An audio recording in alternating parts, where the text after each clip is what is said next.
우리에게 주신 하나님 말씀을 읽겠습니다. 성경 말씀은 시편 84편 1편에서 84장 1편에서 12편. 교독으로 성경 말씀 읽도록 하겠습니다. 84장 1절입니다. 오 만군의 여호와여, 주의 장막이 얼마나 사랑스러운지요.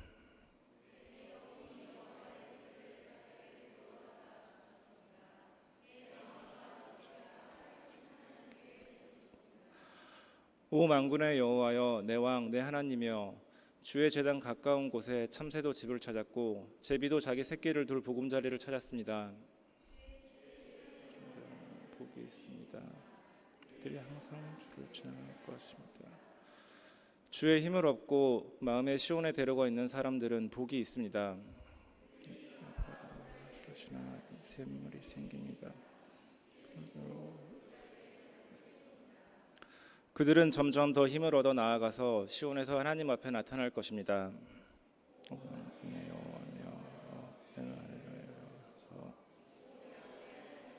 내 말에 귀를 기울이소서. 오 우리 방패이신 하나님이여, 주께서 기름 부음 받은 이의 얼굴을 돌봐주소서.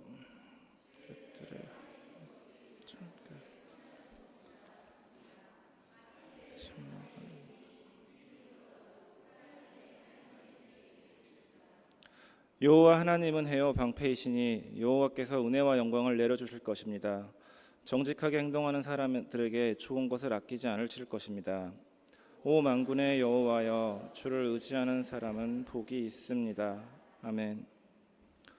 저희 청빙 과정을 거쳐서 청빙하신 심재원 목사님께서 오늘 하나님을 의지하라는 주제로 말씀 전해주시겠습니다. 그러면 심재원 목사님 단위에 서실 때 다들 사랑의 박수로 많은 환영 부탁드리겠습니다.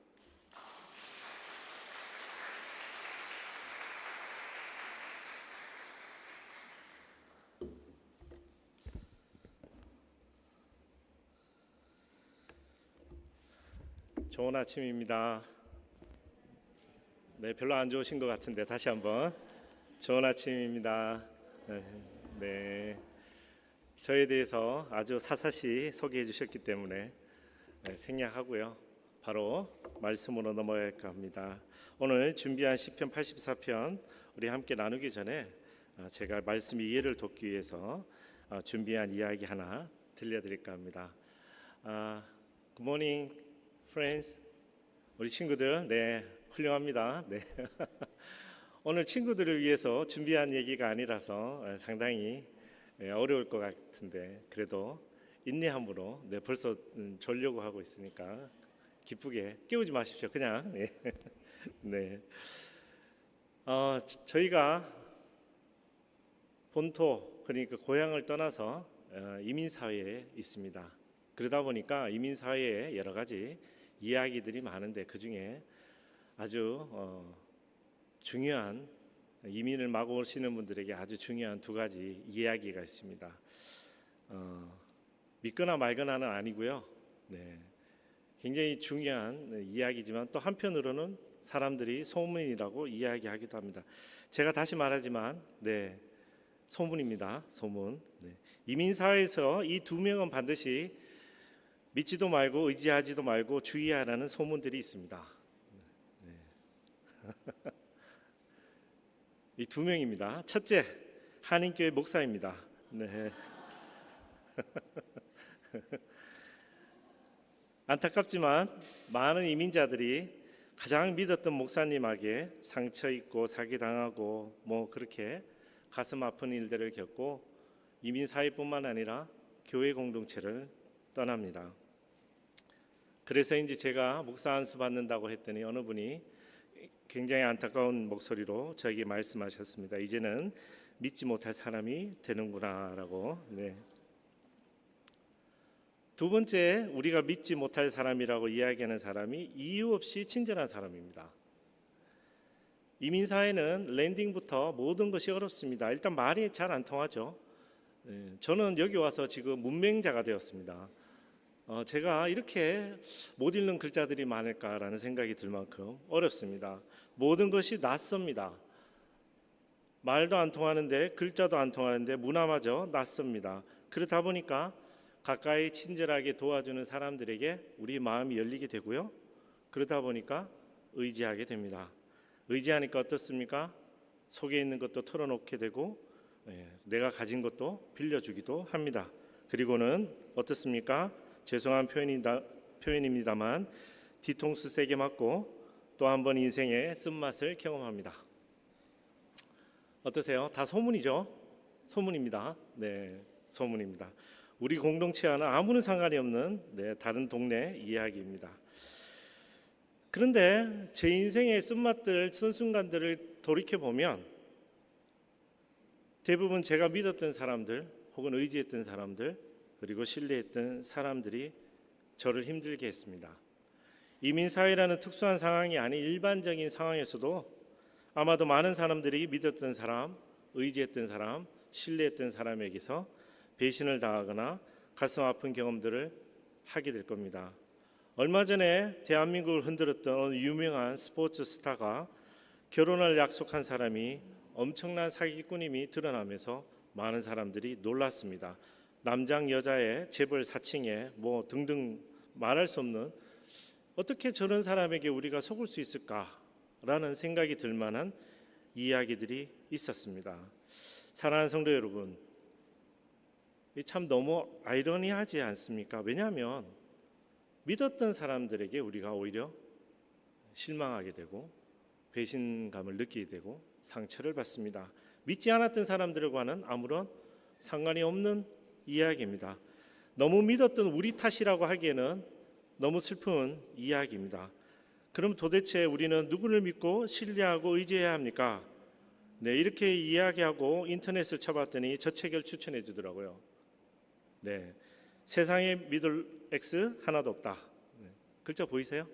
네, 세상은 아무도 믿지 마라고 이야기합니다. 누구도 믿을 것이 없다고 이야기합니다.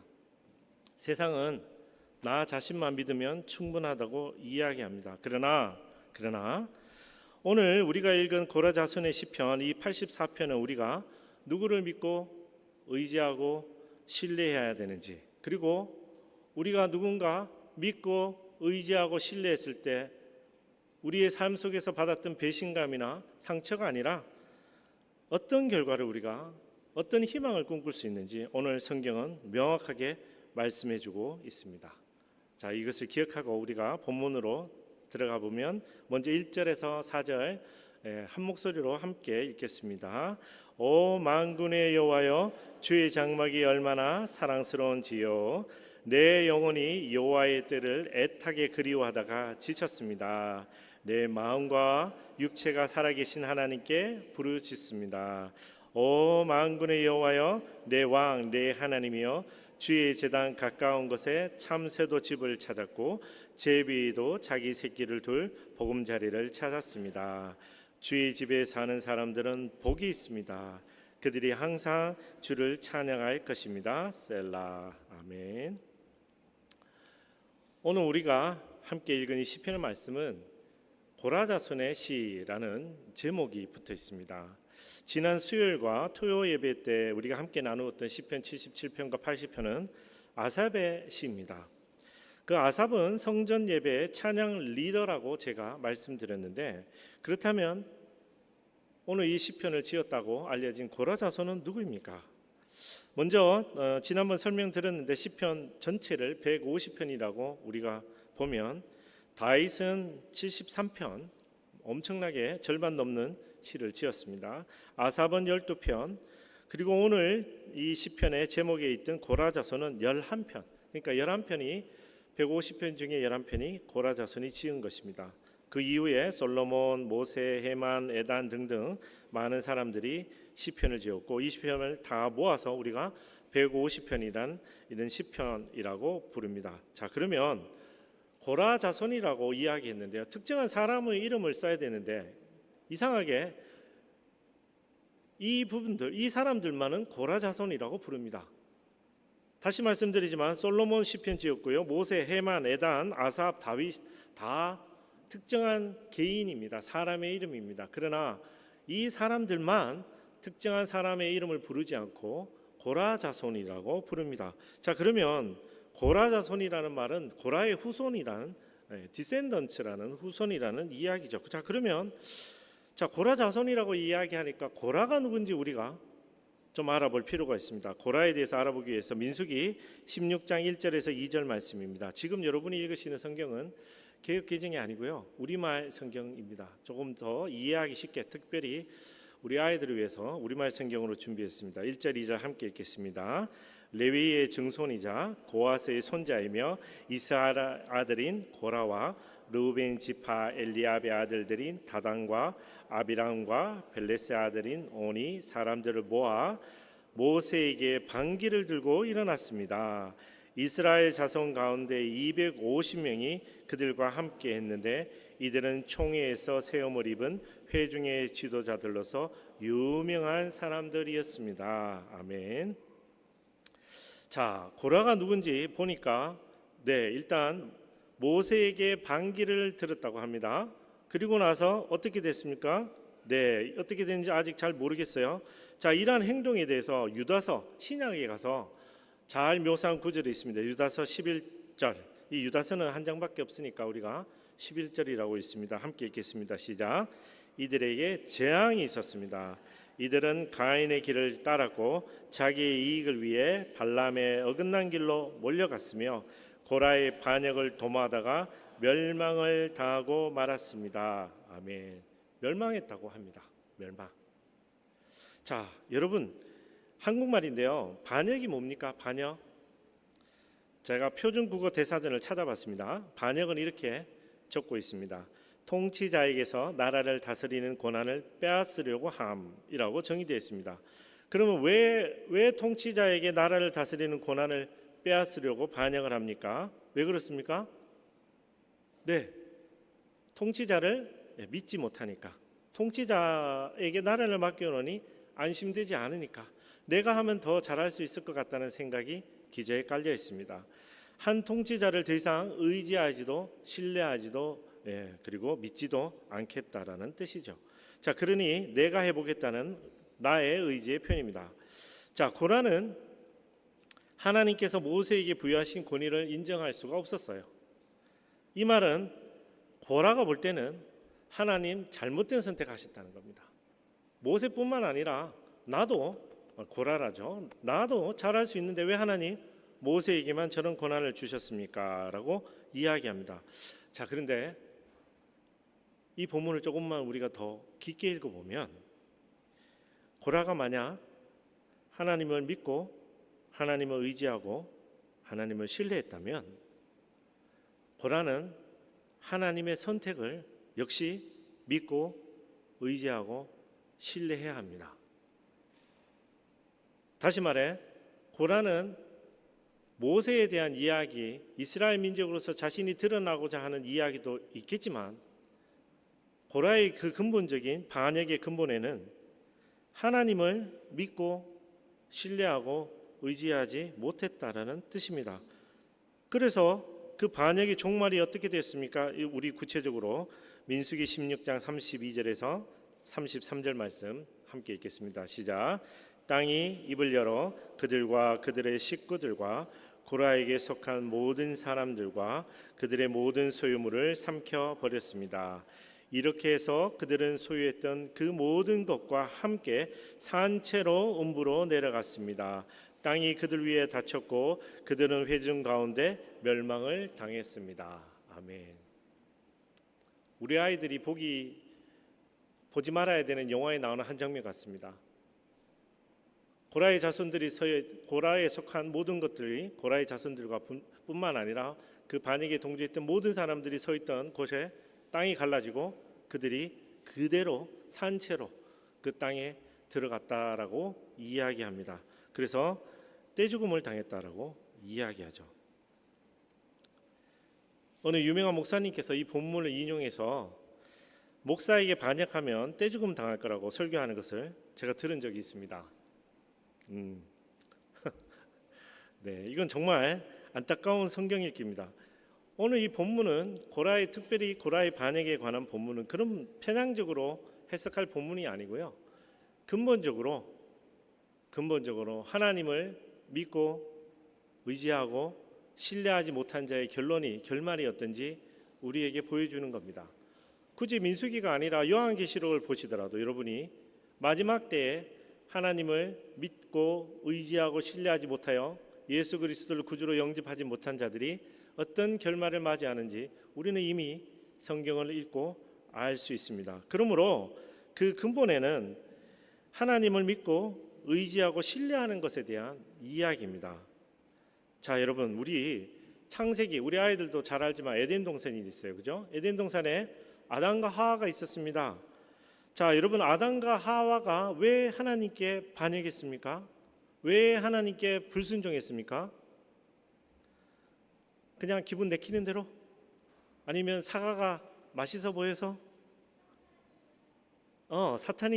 맞아요. 사탄이 그렇게 유혹해서, 네. 사탄이 유혹했을 때 아담과 하와의 마음 가운데 하나님을 향한 깊은 신뢰가 있었다면 사탄의 유혹이 거짓말이라는 것을 분별할 수 있는 마음이 있었을 거예요. 그러나 이상하게도, 정말 이상하게도 아담과 하와의 마음에는 사탄의 이야기가 그럴듯해 보였고, 그렇다 보니까 그 나무 열매가 먹음직스러워 보였던 겁니다. 하나님이 분명히 아니라고 말씀하셨지만 그들의 마음은 의심이 들었죠. 여러분, 믿음의 반대말이 뭡니까? 의심 아닙니까? 의심. 어찌 보면 우리의 모든 죄악은 하나님을 믿고 의지하고 신뢰하지 못하여 시작되는 것이라고 볼 수 있습니다. 만약 우리가 하나님을 온전히 믿고 의지하고 신뢰한다면 하나님이 하지 말라는 일은 하지 않을 수 있고, 하나님이 하지 말라는 일은 하지 않으려고 노력할 수 있는 것입니다. 자, 그런데 이 이야기가 이렇게 끝이 나버렸다면 우리에겐 더 이상 희망이 없습니다. 만약 이 이야기가 이렇게 끝을 맺고 끝났다면 우리에겐 더 이상 희망이 없습니다. 왜냐하면 우리도 고라의 자손에 혹은 고라에 못지않은 사람들이거든요. 우리 아이들은 아직 순수합니다. 할렐루야. 저는 아이들만 보면 너무 행복해요. 저도 저 때도 순수했겠지라고 생각합니다. 그런데 어떻습니까? 세상의 때를 묻혀가며 우리가 흔히 말하는 철이 들어가며 우리 스스로 변하는 것을 알 수 있습니다. 그래서 아마 예수님께서 어린아이와 같지 않으면 천국에 갈 수 없다는 이 유명한 이야기를 남겨주신 것 같습니다. 어쨌든 이 고라의 이야기가 여기서 끝을 맺지 않습니다.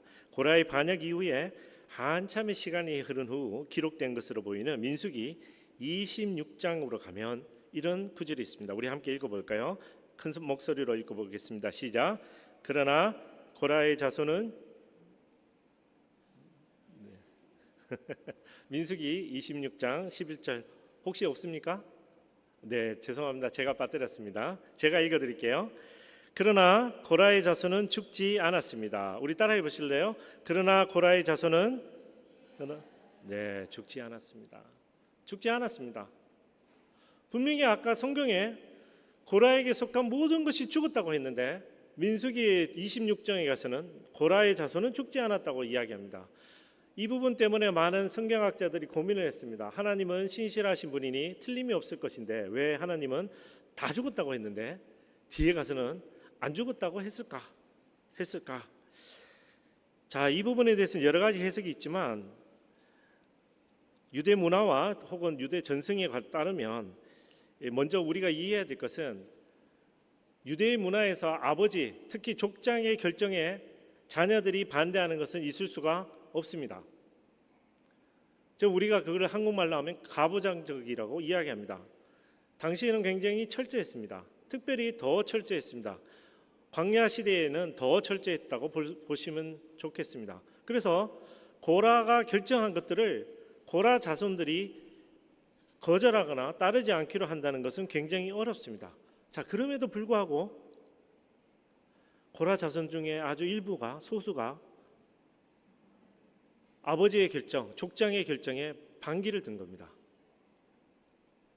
하나님을 믿고 의지하고 신뢰할 것을 배웠는데 하나님을 믿고 의지하고 신뢰하지 못해서 광야에서 이렇게 헤매고 있는데 고라 그 족장이 결정한 것이 일부의 소수의 고라 후손들에게는 나는 저것을 따를 수 없다라는 이야기를 판단할 수 있는 근거를 주었던 것 같습니다. 그래서 학자들에 의하면 혹은 유대 전승에 의하면 본인들이 옳다고 여긴 신실하신 하나님을 믿고 의지하고 신뢰하기로 결단했던 사람들이 바로 남아있던 고라 자손들이라고 이야기합니다.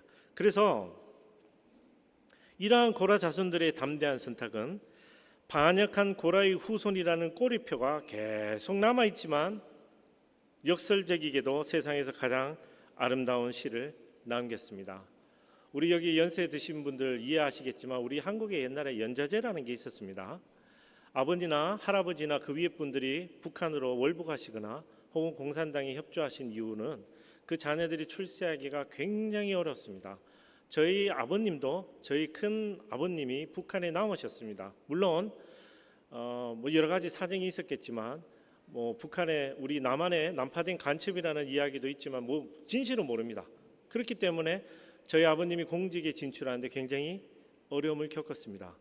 여러분 지금 오늘요 하나님을 믿고 의지하고 신뢰하기로 결정했던 이 후손들에게 끝까지 성경은 이름을 불러주지 않았어요. 반역자 고라의 이름을 붙여서 계속해서 고라의 자손이라고 이야기하고 고라의 후손이라고 이야기하고 고라의 자손이라고 이야기합니다. 그러나 이 고라의 자손들은 어떻게 선택하고 어떻게 결단하고 어떻게 행동했습니까? 네, 아버지면서 족장이었던 고라의 선택을 거부하고 진실하게 하나님을 믿고 의지하고 신뢰하기로 결단했으며 역설적이게도 세상에서 가장 아름다운 시를 남깁니다. 그 중에 하나가 바로 시편 84편입니다.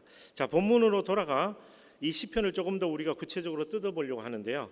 우리 아까 보여주시던 세 가지 복을 좀 보여주시겠습니까? 감사합니다. 시편은 84편에는 세 가지 복을 노래합니다. 첫째, 1절에서 4절 함께 읽어볼까요? 시작. 주의 집에 거하는 자는 복이 있습니다. 복이 있습니다. 5절에서 9절은요. 시작. 시온으로 향하는 자는 복이 있습니다. 10절에서 12절은요. 하나님을 신뢰하는 자는 복이 있습니다. 할렐루야. 도저히 잠잘 틈을 안 줍니다. 제가. 그죠? 1절에서 4절은 제가 앞서 읽었습니다만 잠깐 요약해 보면 주의 장막입니다. 여호와의 뜰, 주의 제단, 주의 집, 이거 다 같은 장소입니다. 같은 장소, 즉 바로 하나님이 임재하는 곳입니다. 그래서 고라 자손은 하나님이 임재하는 곳에 거하는 자는 뭐가 있을 거라 그랬어요? 우리 친구들? 복이요. 네, 복이 있을 것이라고 했습니다. 박수 한번 쳐주실래요? 네, 할렐루야. 네, 우리 아이들하고 좀 예배를 드려야 되겠어요. 자, 5절에서 9절도 어떻게 적혀 있는지 우리 본문으로 읽어볼까요? 시작. 5절부터 시작. 주께 힘을 얻고 마음에 시온에 데려가 있는 사람들은 복이 있습니다. 그들이 바카 골짜기를 지나가니 샘물이 생깁니다. 이른 비도 그 골짜기를 가득 채웁니다.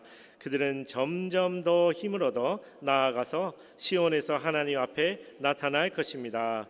오 만군의 하나님 여호와여, 내 기도를 들어 주소서. 오 야곱의 하나님이여, 내 말에 귀 기울이소서. 셀라. 오 우리 방패이신 하나님이여, 주께서 기름 부음 받은 이의 얼굴을 돌봐 주소서. 아멘. 5절에서 9절을 요약해 보면 하나님이 임재하는 곳을 시온이라고 합니다. 그래서 하나님이 임재하는 곳 시온을 향해 가는 그 여정에 마른 골짜기가 샘물로 비로 가득 채워지고 그 여정에 서서 있는 자들은 지치고 고나겠지만 점점 더 힘을 얻어 시온에, 즉 하나님이 임재하시는 곳에 다다를 것이라고 합니다. 자, 이걸 정리하면 이렇게 말할 수 있죠. 하나님이 임재하는 곳을 향하는 자는 뭐가 있다고요? 복이 있을 것이다 라고 고라 자손은 오늘 우리에게 노래합니다. 여러분, 바카 골짜기라는 지명이 나오는데요, 이 지정학적 위치가 어딘지는 지금도 명확하지는 않습니다. 자, 그러나 이 바카 골짜기가 마른 골짜기, 그 메마른 골짜기, 에스겔서 여러분 좀 묵상하고 계시겠지만 메마른 골짜기를 지칭합니다. 그래서 사망의 음침한 골짜기라고 하고 지칭할 때 그것이 바로 박하 골짜기라고 볼 수 있습니다. 자, 그런데 오늘 본문은 그 마른 골짜기, 죽음의 골짜기가 어떻게 된다고 선포합니까? 생명수로 채워질 것이라고 선포합니다. 자, 그런데 생명수로 채워지는 근거가 있습니다. 오늘 본문은 근거가 뭐라고 얘기합니까? 네, 우리라고 이야기합니다. 우리. 하나님의 임재하시는 것을 향해 가는 우리로 인해 그 메마른 골짜기가 채워질 것이라고 오늘 성경은 말하고 있습니다. 사랑하는 성도 여러분, 여러분이 거하는 것이, 우리가 거하는 것이 박하 골짜기 같은 곳이죠. 그런 곳이 많죠. 그죠? 하나님이 보냈다 그래서 열심히 왔는데 어렵죠. 축복은 어딘지 잘 못 찾겠고 맨날 메마른 골짜기 같습니다. 그런데 오늘 성경 뭐라고 이야기합니까? 하나님이 임재하는 곳을 향하는 믿음의 여정 가운데 지나는 곳이면, 제가 다시 읽어드릴게요. 하나님이 임재하는 곳을 향하는, 시온이죠. 그곳을 향하는 믿음의 여정 가운데 지나는 곳이면 비록 그곳이 박하 골짜기 같을지라도 뭐라고 얘기합니까? 생명수로 넘칠 것이라고 이야기합니다. 그 믿음의 여정 가운데 있는 우리 때문에 그 골짜기가 생명수로 넘칠 것을 축복합니다. 네. 우리 이어지는 10절에서 12절 말씀 읽을까요? 10절에서 12절 한 목소리로 또 읽겠습니다. 시작. 주의 뜰에 하루 있는 것이 다른 곳에 첫날 있는 것보다 낫습니다. 악인들의 장막에 있느니 문지기로서라도 차라리 내 하나님의 집에 있겠습니다. 여호와 하나님은 해요 방패이시니 여호와께서 은혜와 영광을 내려 주실 것입니다. 정직하게 행동하는 사람들에게 좋은 것을 아끼지 않으실 것입니다. 오 만군의 여호와여, 주를 의지하는 사람은 복이 있습니다. 아멘. 아까 전에 1절에서 4절은 이렇게 요약할 수 있습니다. 하나님이 임재하는 곳에 거하는 자, 지금 정적인 시편입니다. 1절에서 4절은. 그래서 이곳에 거하는 자는 복이 있다고 했고요. 5절에서 9절은 이동하는 동적인 시입니다. 하나님이 임재하는 것을 향하는 자는, 걸어가는 자는, 산티아고 순례길 걷는 것처럼 우리가 시온성을 향해 걸어가는 그 여정에 있는 자는 뭐라고요? 복이 있을 것이다. 10절에서 12절 말씀은 우리의 종착역인 하나님의 임재가 있는 그 시온에 거하며 그 하나님만 바라보는 자, 신뢰하는 자는 뭐가 있다? 네, 복이 있다라고 이야기합니다. 그래서 시편 84편은요, 하나님이 우리에게 선포하신 복에 대한 이야기입니다. 성경에 이런 이야기 들어보셨죠? 여러분 냉장고에 혹시 붙어 있습니까? 들어와도 복을 받고 나가도 복을 받고. 없으시면 오늘 붙이세요.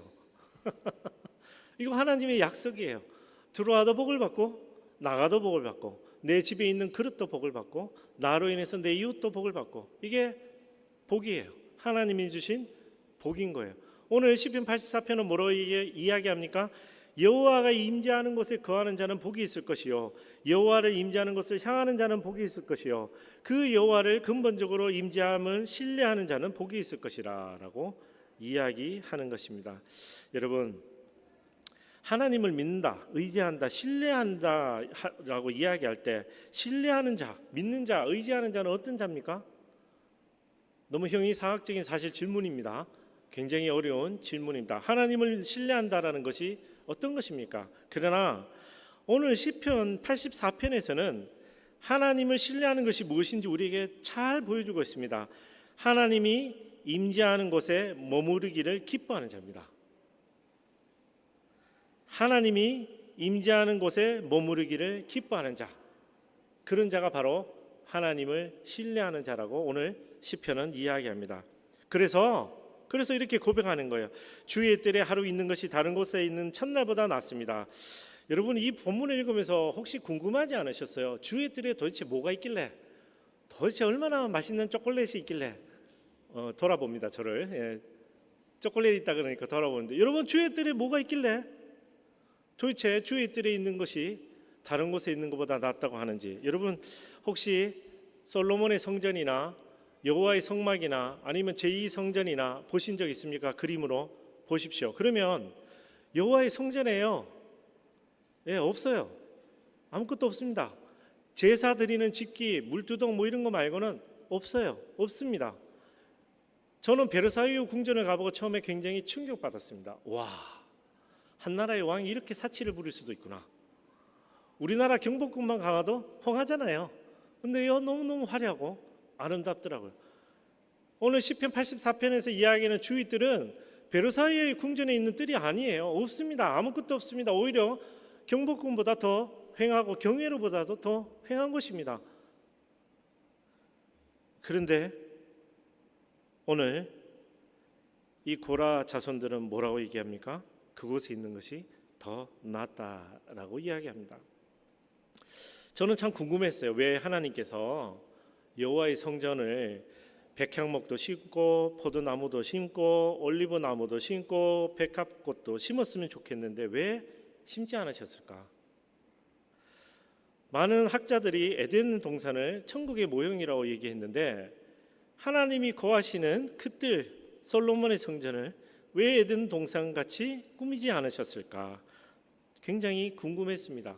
사실 지금도 정확한 답은 잘 모르겠습니다. 그러나 제가 오랜 시간 묵상하면서 깨닫기는 이런 것 같습니다. 제 추측입니다만 하나님의 임재보다 더 아름다운 것은 없는 것을 우리에게 알려주시기 위함이 아닐까라고 생각합니다.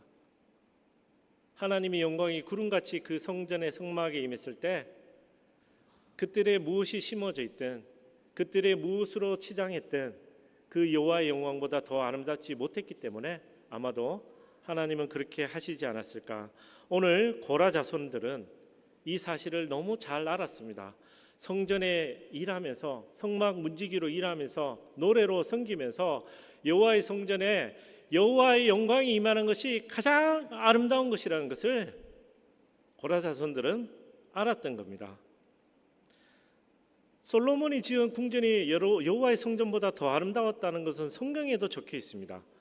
그러나 오늘 고라 자손이 노래했던 이 성전, 주의 뜰에 하루 있는 것이 다른 곳에 첫날 있는 것보다 낫습니다. 세상 부귀영화 가득한 악인들의 장막에 있느니 문지기로 서라도 차라리 내 하나님의 집에 있겠습니다. 사랑하는 성도 여러분, 저는 이 고라 자손의 고백이 우리의 고백이 되기를 축복합니다. 별거 없죠. 네, 좀 부족한 것도 많죠. 에어컨도 안 된다 하더라고요. 막 저도 지금 막 땀이 막 흐르거든요.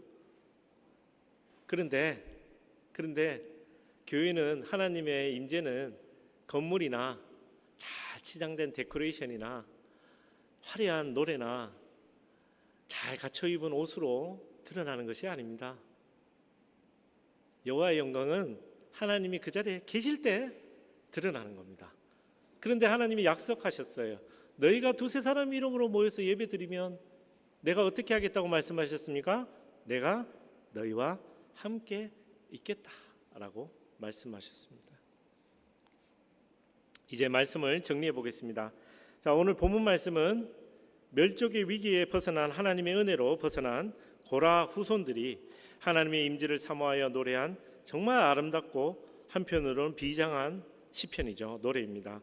이 본문 말씀을 정리하면 오늘 성경은 우리에게 이렇게 말한다고 볼 수 있습니다. 하나님의 공동체는 하나님의 임재를 사모합니다. 우리 함께 읽어볼까요? 시작. 하나님의 공동체는 하나님의 임재를 사모합니다.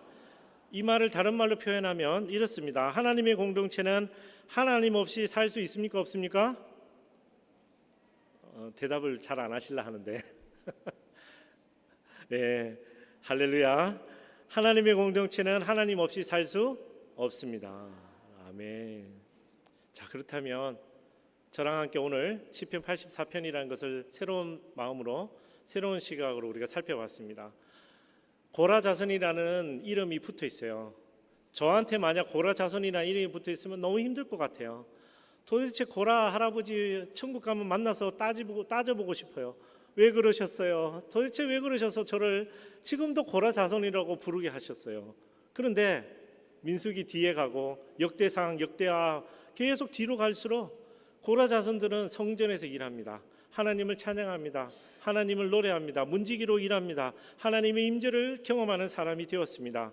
바벨론 포로에서 돌아와서도 고라 자손들은 하나님을 찬양하는 자리에 설 수 있는 영광을 얻었습니다. 이제 더 이상 고라라는 이름이 반역자의 이름이 아니라 고라 자손으로 불리는 이름이 된 겁니다. 그래서 이 시편 84편을 묵상하며 우리 이번 한 주를 살아갈 때 저는 여러분이 이렇게 권면하고 싶습니다. 우리는 신실하신 하나님만 의지하여 이 고난 혹은 이 어려운 시기를 극복할 수 있습니다. 우리 함께 읽어볼까요? 시작.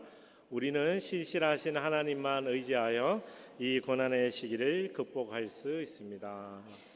우리 좌우로 둘러보시면서 좌우에 앉으신 분에게 얘기해 주세요. 이렇게 읽어주세요. 시작. 우리는 신실하신, 저 보지 마시고 좌우로 보세요. 네. 자, 우리 가슴에 손을 얹겠습니다. 그리고 저를 따라 선포하겠습니다. 우리는 신실하신 하나님만 믿고 의지하며 신뢰할 것입니다. 사랑하는 성도 여러분, 고라는 하나님을 믿고 의지하며 신뢰하지 못했어요. 그래서 그는 하나님께 반역하였고 그 결과 고라에게 속한 모든 것들이 떼죽음을 맞아야 했다고 오늘 성경은 적고 있습니다. 그러나 성경은 거기서 끝내지 않았습니다. 우리에게 희망을 줍니다. 일부 고라 자손들, 일부 후손들은 하나님을 믿고 의지하며 신뢰하기를 결단했습니다. 그래서 그들은 하나님께 반역하지 않았고 그 결과 하나님의 임재하심을 맛보아 알았고 그 기쁨과 아름다움을 지금을 살아가는 우리에게 들려주고 있는 것입니다. 사랑하는 성도 여러분, 하나님께 반역했던 고라, 그 고라의 후손들이 하나님의 임재하심을 사모하는 노래를 오늘 부른다는 것은 은혜가 아닐 수가 없습니다. 그것이 바로 하나님의 은혜이죠. 특별히 오늘 읽으셨던 시편 84편을 역순으로 읽으면 더 은혜가 큽니다. 10절에서 12절은요, 하나님을 신뢰하는 자는 복이 있다고 했습니다. 여러분, 복받는 기름길은 시작점은 하나님을 신뢰하는 것입니다. 자, 그런데 5절에서 9절은 뭐라고 얘기합니까? 그 하나님을 신뢰하는 자들이 그 하나님이 임재하시는 것을 사모하여, 그게 이제 성경은 시온이라고 부르지만 그것을 사모하여 그것을 향할 때 하나님의 복이 있을 것이라고 노래합니다. 그리고 마지막으로 1절에서 4절은 마침내 그 하나님이 임재하는 곳에 머무르는 자는 복이 있을 것이라고 말하는 것입니다. 오늘 이 시편은 우리에게 복받는, 어떻게 하면 하나님의 복을 누릴 수 있는지 알려주는 것입니다. 먼저 어떻게 하라고 이야기합니까? 하나님을 신뢰하라, 하나님을 의지하라, 하나님을 믿으라라고 이야기합니다. 그리고 그 믿음의 걸음을 한 걸음 내딛어 걸음을 옮기라고 이야기합니다. 그곳이 박하골짜기 같은 곳일지라도, 사망의 음침한 골짜기 같은 곳일지라도 우리의 걸음이 이어질 때 하나님이 우리와 함께 하신다고, 생명수를 부어주신다고 말씀하십니다. 마침내 그곳에 이르렀을 때, 하나님이 임재하시는 곳에 이르렀을 때 우리는 기뻐 춤추며 하나님을 찬양하실 것입니다. 사랑하는 성도 여러분, 그 신실하신 하나님의 임재하심을 사모하는 여러분 되기를 축복합니다. 오늘 이 시편처럼 그 신실하신 하나님이 임재하는 것을 사모하여 그것을 향하십시오.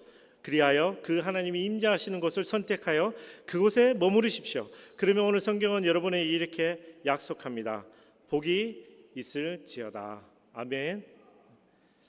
사랑하는 성도 여러분, 이민 생활이 쉽지 않습니다. 그죠? 저도 어설프게 시작했지만 쉽지 않더라고요. 아니, 쉽지 않다는 말로도 부족합니다. 어렵습니다. 정착의 모든 과정이 어렵습니다. 먹고 살기도 힘들고요. 비자 받는 것도 어렵고요. 우리 친구들도요, 집에서 이렇게 웃고 있지만 학교 가면 힘듭니다. 학교 생활도, 친구들 관계도, 심지어 부모님과의 대화의 관계도 점점 어려워집니다. 특히 성인, 형제님, 청년들 직장생활 잘하시고 비즈니스 하시다가 넘어오신 분들은 이렇게 생각합니다. 내가 이렇게 무능한 사람이었나라는 마음도 듭니다. 우리 모두 이곳에 올 때는 하나님께서 우리를 이곳에 부르셔서 왔다라고 우리는 알고 있습니다. 그런데 정작 하나님이 부르신 곳에 왔는데 왜 이렇게 힘들고 마음이 어려운 것입니까? 사랑하는 성도 여러분, 제가 지난 수요일, 토요일 그리고 오늘에 걸쳐서 여러분에게 말씀드렸고 또 부탁드립니다. 이런 시기 때 우리가 해야 할 것은 먼저 하나님이 우리에게 베푸신 은혜를 기억하는 겁니다. 돌이켜보면 다 하나님의 은혜입니다. 그리고 그 은혜로우신 하나님, 나의 과거에 베풀어 주신 은혜를 하나님이 내 지금과 내 미래의 문제를 해결해 주실 것을 믿으며 하나님을 부르는 것입니다. 세상에 많은 솔루션이 우리를 유혹할 것입니다. 그러나 우리가 궁극적으로 불러야 될 것은 하나님 한 분밖에 없습니다. 그리고 마지막으로 하나님의 임재를 사모하십시오. 그 신실하신 하나님만 믿고 의지하고 신뢰하는 여러분 되십시오. 그것이 바로 우리가 고라가 아닌 고라 자손으로 이 세상을 살아가며 하나님의 복을 누리는 길임을 오늘 이 시간 담대히 여러분에게 선포합니다. 사랑하는 형제자매 여러분, 스노우든 공동체 여러분, 하나님의 임재를 사모하며 그곳으로 걸어가는 여러분 되기를 축복합니다. 축복합니다. 축복합니다.